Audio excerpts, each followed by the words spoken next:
America was attacked on September the 11th in circumstances which were absolutely suspicious. Who attacked America on September the 11th? And we have said that there is a massive cover-up on the part of the Bush administration.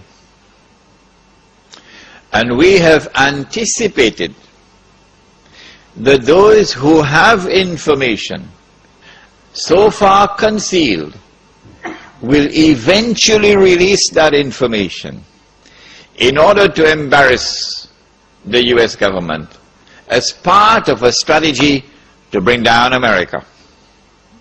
And so CNN is going to be broadcasting it. And the New York Times is going to have a field day. And all those who control the media in the United States are now going to go to work to lavishly publish all of this information, which demonstrates beyond doubt that the US administration was involved in a massive cover-up. When we look at their strategy, we see that they put on board the aircraft a large number of Saudis. Sounds suspicious. Why so many Saudis? And these are not Saudis who are well known for their Islamic fervor, for being what they call militants. No, these are middle of the road, normal Saudis who drive BMWs. Huh? People who attended American universities, for example. They were on board the aircraft and they died when the aircraft crashed. So these were the hijackers, except that one of them read in the newspapers that he was dead.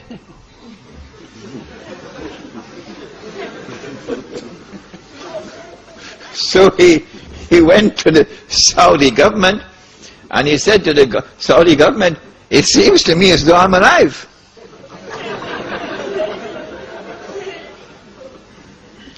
The Saudi newspapers published this article, which I read with my own eyes.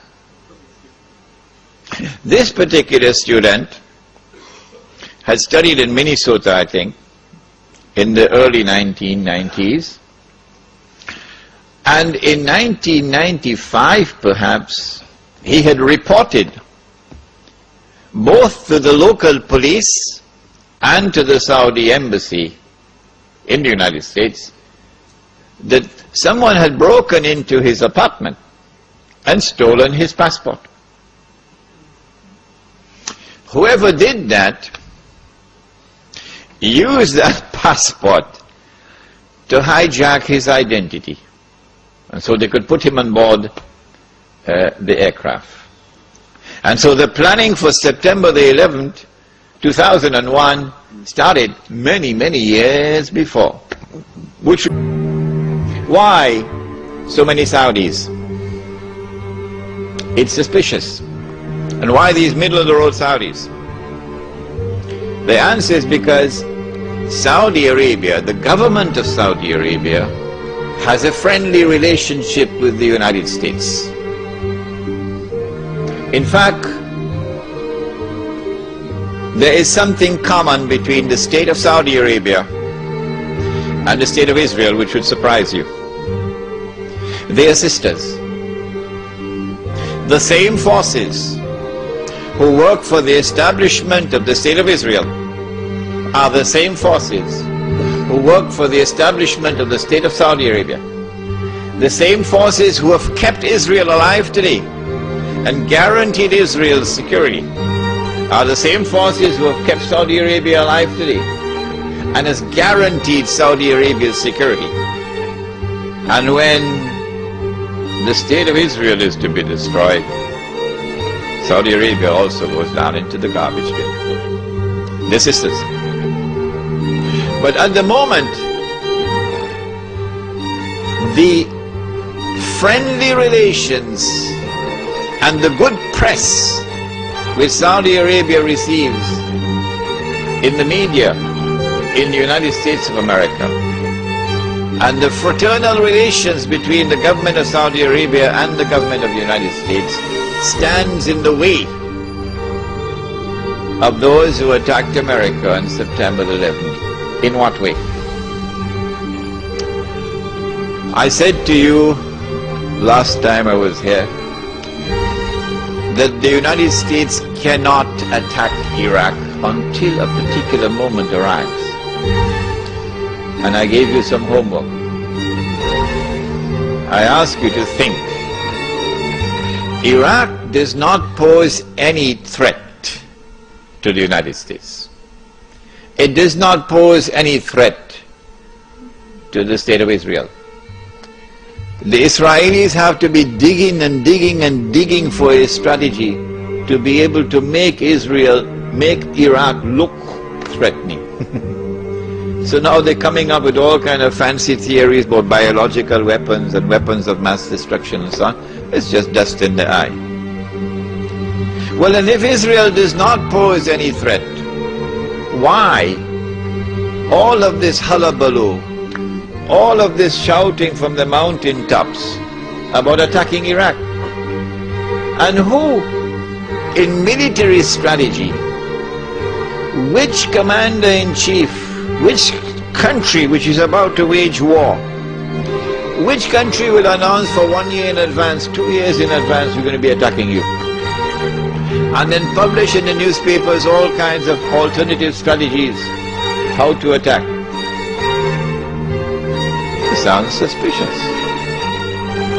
حمد أهنيك بتوليك رئاسة القمة، وبهذه المناسبة أقول لأخي عبد الله يعني 6 سنوات وأنت هارب وخايف من المواجهة، ما تخاف، بس نقول لك بعد 6 سنوات ثبت أنك أنت اللي كذب وراك والقبر قدامك، وأنت هو اللي صنعتك بريطانيا وحاميتك أمريكا. يا أخ معمر فيه رؤساء يتكلمون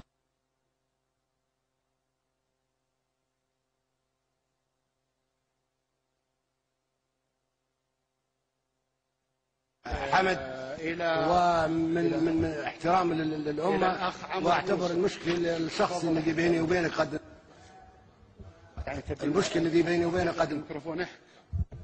وأنا مستعد لزيارتك وأنك أنت تزورني. يا أخ معمر رجاء نقطة نظام.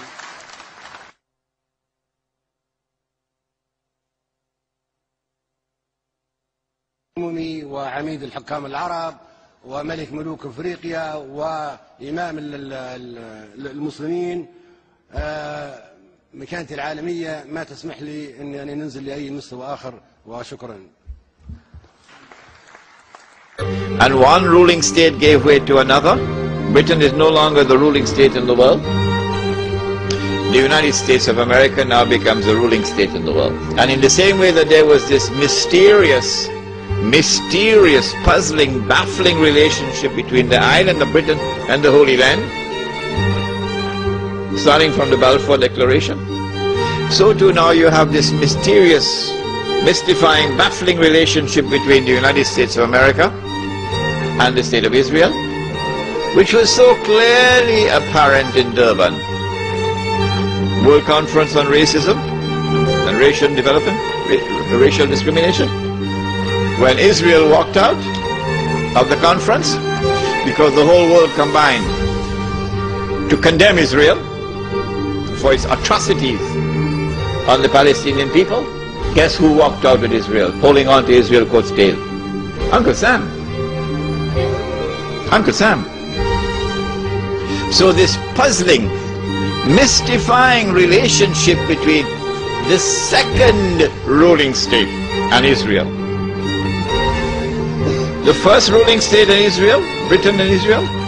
The second ruling state, the United States and Israel, is explained by a day like a month.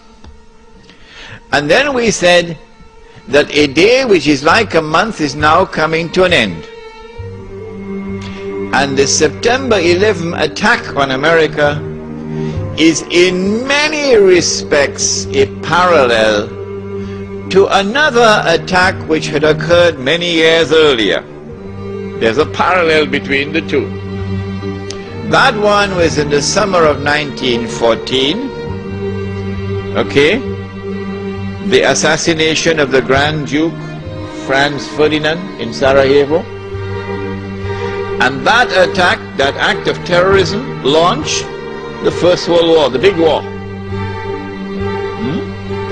Similarly, September the 11th, the same forces at work in the summer of 1914 are the same forces now at work, September the 11th. With that attack in Sarajevo, Britain, which was the ruling state in the world, now during the First World War, has to yield to another ruling state, namely the United States of America. If you don't understand, go and read your history. Now with September the 11th, the attack is now on the United States to bring down the United States as the ruling state in the world. But in the process of bringing it down, the United States has some very important work to do for Israel. I can identify tonight two very important things that the United States has to do for Israel. There are many more, but there's no need to do more than simply two. In order for Israel to succeed the United States as a ruling state in the world, not only must the US economy collapse and the US dollar collapse, and when the US dollar collapses, it brings down the whole world of paper money with it, and if you don't believe me, just wait. Just wait.